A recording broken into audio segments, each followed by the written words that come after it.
وەک هەموو لایەکمانەزانین بەداخەوە وەرزی پێشووی یاسادانان وەرزێک بوو کە بۆ ژیان و گوزەرانی موچەخۆران و فەرمانبەرانی هەرێمی کوردستان وەرزێکی بارگران و ناڕەحەت بوو. ئێستا بەلای فراکسیۆنی یەکێتی نیشتیمانی کوردستانەوە ئێستا ئاسۆیەک هەیە بەرەو تێپەڕاندنی و قەیرانانەی کە لە هەرێمی کوردستان هابوون بێ دەکەین کە بۆ لە مۆلا مەسلەی موچە و ژیان و گوزەرانی خەڵک و لێبڕینەی موچە کۆتایی پێبێت. حکوومەتی هەرێمی کوردستان ئەوانەی کە پێشوو کردێتی لەو قەیرانی دارایە ئێستا بە شێوەیەکی کە خۆیان ڕانگەیان و ئەسی ڕۆژارێک موچە دابین بکەن وارووا و لێبڕێنەی موچە کە هەبووە ئێتر لەوە کۆتایی پێبێ و سەبارەت بە ئیشوکاری پەرلەمانیش ئێمە بەلامانەوە گرنگە کە هەموو مؤسسات و دام و دەستگای هەرێمی کوردستان دادپەروەرانە ئیشوکارەکانی خۆی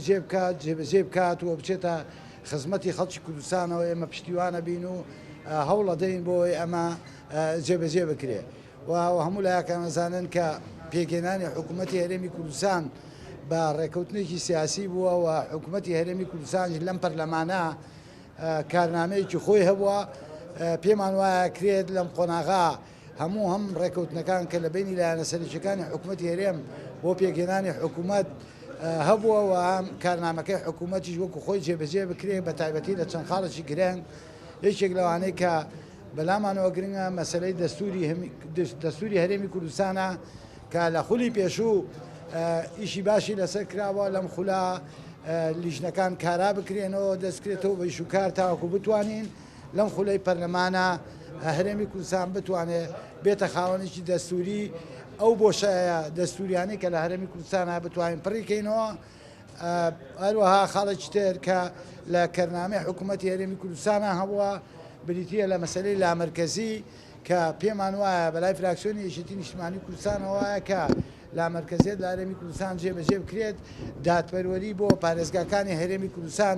بەدەستێنێ و هەروەها مەسلەی ئازادیەکان ئازادی ڕادەبڕین ئازادی تاگ ئازادی ڕۆژنامەگەری